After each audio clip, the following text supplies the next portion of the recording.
Hoje, a gente vai mergulhar de cabeça em um dos argumentos filosóficos mais famosos e, olha, mais rigorosos de toda a história para provar a existência de Deus. Uma ideia criada lá no século XIII por Tomás de Aquino. Essa pergunta, talvez seja uma das mais antigas que a humanidade se faz. Ela move montanhas de fé, gera debates intermináveis e define como muita gente vê o mundo. Mas hoje, a proposta é explorar essa questão não pela fé, e sim pela pura razão. E se a resposta para essa pergunta não dependesse só de acreditar? Pois é, há quase 800 anos, Tomás de Aquino propôs um caminho totalmente racional, partindo daquilo que a gente consegue observar no nosso mundo para chegar numa conclusão lógica. Então, para a gente entender bem essa história, vamos seguir os passos do próprio Aquino. Primeiro, a gente vai entender o contexto da época. Depois, as regras do jogo lógico dele.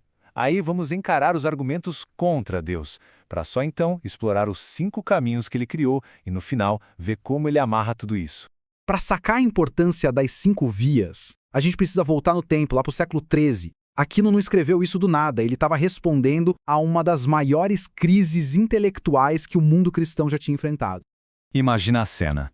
De repente, todas as obras de Aristóteles que estavam perdidas para o Ocidente reaparecem na Europa. E com elas um sistema superlógico, completinho, para explicar o universo. Para muita gente, essa explicação parecia tão boa que não precisava de um criador.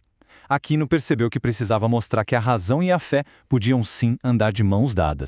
E essa imagem aqui é fantástica. Ela mostra a estrutura da obra-prima do Aquino, a Suma Teológica. É tipo um ciclo gigante, tudo sai de Deus, a criação, e tudo retorna para ele. A nossa pergunta, Deus existe? Está bem ali, no comecinho. É o alicerce de todo o prédio. Se essa base não for sólida, o resto todo desmorona. Antes de apresentar as provas, o Aquino, como um bom lógico, primeiro estabelece as regras. Afinal, como é que se prova a existência de algo que a gente não consegue ver ou tocar? Algo que está além da nossa experiência direta. Bom, ele diz que tem 2 jeitos de provar algo. O primeiro é ir da causa para o efeito. Mas para Deus isso não funciona, Porque, por definição, nada causa Deus. Então só sobra o segundo caminho. Partir dos efeitos que a gente vê no mundo, coisas se movendo, coisas existindo, uma certa ordem, e usar a lógica para voltar no tempo, por assim dizer, até encontrar a causa primeira de tudo isso. E aqui vem uma parte que, para mim, é genial. Com uma honestidade intelectual absurda, o Aquino começa apresentando os 2 argumentos mais fortes contra a existência de Deus. É como se ele dissesse, ok, antes de construir meu castelo, eu vou derrubar as melhores catapultas do inimigo. E o mais impressionante é que essas objeções são super atuais. A primeira é o clássico problema do mal. A segunda é, basicamente, a navalha de Occam antes mesmo do Occam. Se a ciência e a natureza já explicam o mundo, para que a gente precisa de uma hipótese extra chamada Deus? Aquino anota essas 2 questões para responder só lá no final. Agora sim, a gente chega no coração do argumento. Aquino não apresenta uma, mas 5 vias, 5 estradas lógicas diferentes. Cada uma parte de uma observação distinta sobre o mundo, mas, segundo ele, todas elas levam ao mesmo destino. A primeira via parte de algo que a gente vê o tempo todo, as coisas se movem. E para Aquino, movimento era mais que só sair de um lugar para o outro. Era qualquer tipo de mudança. Esquentar, esfriar, mudar de cor. É a passagem de um estado de poderia ser para um estado de é. O princípio fundamental aqui é este. Nada pode se mover sozinho. Para algo sair de um potencial e virar algo real, ele precisa ser empurrado por alguma coisa que já é real. Pensa numa xícara de café fria. Ela nunca vai se esquentar sozinha. Ela precisa de uma fonte de calor, algo que já está quente.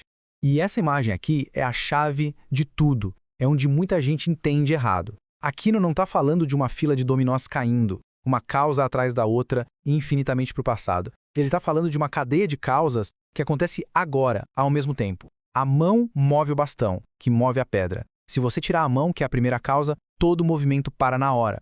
Então tem que existir um primeiro motor que move tudo sem ser movido por nada.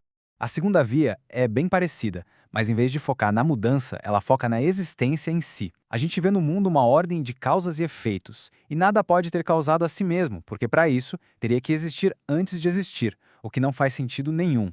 Logo, tem que existir uma primeira causa, que não foi causada por ninguém. A terceira via olha para as coisas que são contingentes. O que é isso? São as coisas que podem existir ou não. Elas nascem, vivem e morrem. Nós somos assim. Mas pensa bem, se tudo no universo fosse assim, se tudo pudesse não existir, em algum momento no passado, nada existiria. E do nada, nada surge. Então, para que existam coisas contingentes agora, tem que haver pelo menos um ser que existe por necessidade. Um ser que não pode não existir. Já a quarta via parte de como a gente avalia as coisas. A gente diz que algo é melhor, mais verdadeiro ou mais nobre que outra coisa.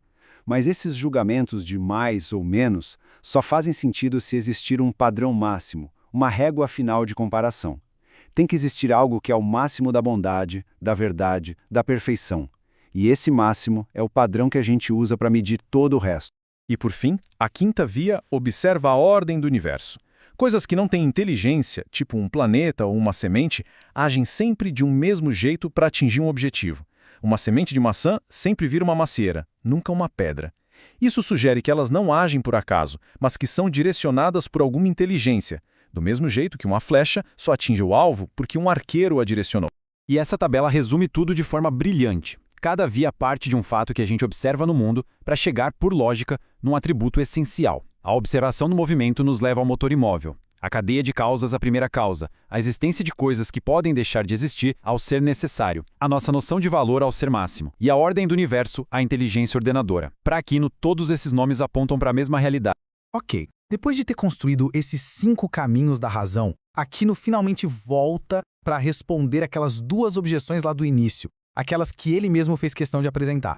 Sobre o problema do mal, ele argumenta que um Deus todo-poderoso pode permitir o mal porque ele tem o poder de tirar um bem ainda maior daquela situação ruim. Pense na coragem que só pode existir onde há perigo. E sobre a natureza ser suficiente, ele diz que a natureza e Deus não são concorrentes. A ciência explica como o martelo funciona, mas a metafísica pergunta por que existe um carpinteiro para usar o martelo em primeiro lugar. E este ponto é fundamental. As 5 vias não tentam provar o Deus de uma religião específica, com todos os seus detalhes.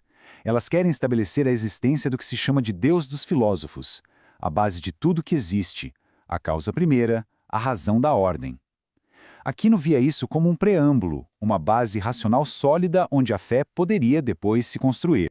E isso tudo nos deixa com a pergunta final.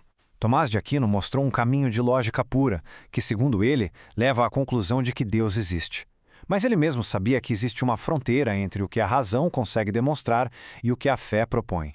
A questão que fica no ar é: a razão pode nos levar até a porta da fé, mas será que ela pode nos fazer atravessar essa porta?